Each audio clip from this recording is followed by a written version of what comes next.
I just want to keep my options open might be the most damaging phrase of our generation. Every time we say it about relationships, jobs, or even weekend plans, we're feeding a cycle that's leaving us more isolated and unhappy than any generation before us. Today, I'm going to show you exactly how the illusion of infinite choice has trapped my generation, Gen Z, in a paradox. We have more options than any humans in history, yet we're experiencing record levels of anxiety, loneliness, and decision paralysis. By the end of this video, you'll understand why commitment isn't the enemy of freedom. It's actually the pathway to it. Picture this. It's Friday night, you've got your snacks ready, you open Netflix, and then spend 45 minutes scrolling through options until you're too tired to watch anything at all. Sound familiar? I bet it does. This Netflix paralysis isn't just an annoying way to waste your evening. It's actually a perfect window into a much bigger problem affecting our entire generation. We're drowning in choices, and it's making us miserable. Think about it. We have more entertainment options at our fingertips than any humans in history. Hundreds of streaming platforms, thousands of shows, millions of YouTube videos, all accessible with a few taps. But here's the weird thing. We're actually enjoying media less than previous generations did. The average person now spends a whopping 7.4 minutes just browsing before they finally hit play on something. And even with all these incredible options, our satisfaction with what we choose has dropped by 30%. That's right, more choices, less happiness. Okay, I'm definitely guilty of this. My wife and I have started so many shows, we've lost count. Want to know how much we've actually finished? Let's just say it's a very small percentage. The rest, they're all sitting in our continue watching section, silently judging us. Like, we'll be 3 episodes into The Bear, and then we'll think, wait, should we watch Severance instead? Or we'll get into 2 episodes into Wednesday, and then someone will mention Yellow Jackets, and suddenly we're like, okay, change of plans. It's a never-ending cycle of indecision. And there's actually a name for this phenomenon, coined by psychologist Barry Schwartz, the paradox of choice. His research found something that seems counterintuitive, but explains exactly what we're experiencing. While having some options is good, having too many actually decreases our happiness and increases our anxiety. When faced with endless possibilities, we become paralyzed by the fear of making the wrong choice, and whatever we do choose feels less satisfying because we're constantly wondering if something better is just a click away. This isn't just theoretical. One of the most famous studies on this topic involved something much simpler than Netflix. Jam. Researchers set up a display of jam samples in a grocery store and tracked customer behavior. When shoppers encountered a table with 24 different jam options, only 3% actually purchased a jar. But when the selection was limited to just 6 varieties, the purchase rate jumped to 30%. That's 10 times higher. Fewer options led to more decisive action and greater satisfaction. The algorithms that power our streaming services are designed to solve this problem, but they actually make it worse. They're constantly analyzing your viewer habits, promising to deliver the perfect recommendation tailored just for you. But this creates an endless loop of comparison and fear of missing out. Every time you see a new recommendation, you wonder if it might be better than what you're currently watching. The algorithm keeps feeding you better options, and you keep feeling like you haven't found the perfect thing yet. What's really fascinating, and honestly kind of scary, is that this pattern doesn't just affect our entertainment choices, it's reshaping our entire approach to life. The way we consume media is training our brains to avoid commitment, to always keep looking for something better, and to bail at the first sign of boredom or imperfection. This Netflix paralysis is the canary in the coal mine for a generation that's struggling with commitment across all areas of life. The inability to stick with a TV show mirrors the difficulty committing to relationships, career paths, and even personal values.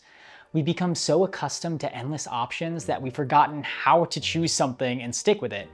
How to say, this is good enough, and actually mean it.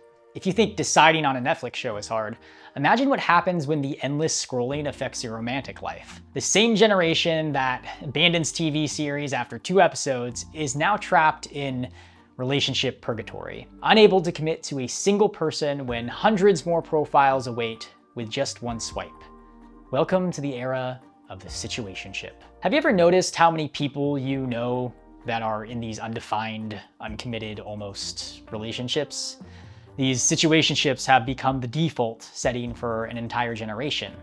The vague, "we're hanging out," or "it's complicated" status updates aren't just trendy phrases, they're symptoms of a deeper commitment crisis. Dating apps promised to revolutionize how we find love. They were supposed to connect us with better matches by expanding our options, but instead, they've created something far more problematic. A generation that can match with hundreds, but struggles to connect with one. Let me paint you a picture of modern dating. The average Gen Z adult juggles between 3 to 5 dating apps simultaneously. That's potentially thousands of profiles at our fingertips, hundreds of matches, and dozens of conversations happening in parallel. Yet despite this hyperconnectivity, we report feeling more isolated and lonely than generations before us. The irony is painful. We've never had more access to potential partners, yet meaningful connections have never felt more elusive. So what happened? Dating apps didn't just change where we meet people. They fundamentally transformed how we think about relationships. They've turned something into something that looks suspiciously like a game. Each profile is a playing card, each match a dopamine hit, each conversation a level to clear. The mechanics are deliberately addictive. The satisfying swipe, the excitement of a new match notification, the thrill of a witty exchange. But games are designed to keep you playing, not to let you in. That's why dating apps have perfected the art of dangling the possibility that someone better might be just one swipe away. This creates a mentality where the person you're currently talking to or even dating becomes just one option among many, potentially replaceable if someone more attractive, successful, or interesting comes along. This abundance mindset extends to how we behave once we start dating someone. When people believe they have abundant options, they become measurably less satisfied with their current partners. Every minor flaw or disagreement becomes magnified when you believe there are hundreds of perfect matches waiting in your pocket. I mean, why work through difficulties when replacement is just a few taps away? Think about how different this is from previous generations. Our grandparents often married partners from their neighborhood or their social circle, and our parents might have met at college, work, or through mutual friends. Their dating pools were naturally limited to geography and social connections. When they found someone good, they recognized it because they weren't comparing that person against endless digital lineup alternatives. Today's dating vocabulary reveals everything about our commitment crisis. Keeping my options open has replaced going steady. Seeing where things go has replaced building a relationship. The talking stage can now last months without any progression, and these aren't just semantic changes, they represent a fundamental shift in how we approach connection. And what's really interesting is how we've rebranded relationship avoidance as freedom. We celebrate the ability to maintain multiple potential partners in rotation as if it's a form of liberation rather than what is often a fear of making a choice and potentially missing out on something better. But the data tells a different story about this supposed freedom. A study commissioned by Badu found that 30% of Americans now spend more time socializing online than in person. We're replacing deep, meaningful interactions with superficial digital connections. Instead of building relationships that challenge us to grow, we're collecting matches like Pokemon cards. Gotta catch them all, but to what end? The psychological toll is becoming increasingly evident. The same generation that prides itself on emotional awareness is experiencing record levels of relationship anxiety, insecurity, and yes, loneliness. Turns out that avoidance of relationship labels and commitment isn't freedom. It's a prison of perpetual uncertainty. Now, that same prison of uncertainty has now followed us into our professional lives. When was the last time you knew someone under 30 who stayed at a job longer than 2 years? While our parents built careers spanning decades at 1 or 2 companies, today's young professionals are trapped on a career carousel that spins faster each year, but never seems to go anywhere meaningful. Look at the resume of almost any Gen Z worker, and you'll find a patchwork of companies, positions, and industries, each lasting about as long as a seasonal Netflix show.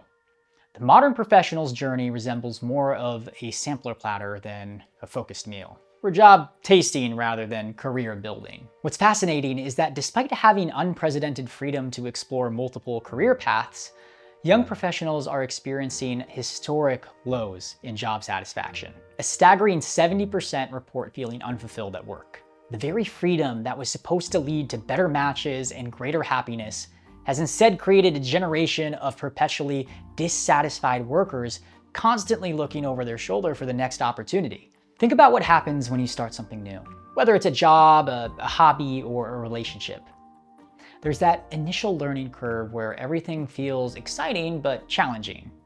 You're figuring things out, making mistakes, and slowly improving. But here's what we often miss. The real rewards of any pursuit don't appear in those first few months. They emerge after you've pushed through the initial phase and started to achieve mastery. By changing jobs every 12 to 24 months, we're essentially trapping ourselves in this perpetual beginner phase. We're always starting over, relearning systems, rebuilding relationships, and proving ourselves again. It's exhausting, and it prevents us from experiencing the profound satisfaction that comes from the expertise and deep contribution. The gig economy and side hustle culture have also normalized this career impermanence. We've been sold the dream that flexibility means freedom, that having multiple income streams means security. But in reality, most people bouncing between gigs or juggling side hustles aren't building anything sustainable. They're just treading water in multiple pools instead of swimming purposely in one direction. The creator economy has amplified this problem. Millions of young people are now chasing the dream of becoming influencers, podcasters, or entrepreneurs, areas where success is highly visible but extremely rare. Meanwhile, they're avoiding the less glamorous path of developing deep expertise in established fields where the competition is less fierce and the rewards more reliable. FOMO, fear of missing out, has invaded our professional decisions just as thoroughly as our personal ones. We see a friend land a job at a hot startup or hear about someone making 6 figures as a freelancer, and suddenly our own career path feels inadequate. So we make a lateral move, chasing the illusion of something better rather than building something meaningful where we are. This constant pursuit of better options in our career prevents us from experiencing the deep satisfaction that comes from mastery and meaningful contribution. We're confusing movement with progress. And just like with relationships and streaming choices, the freedom to constantly change direction isn't making us happier.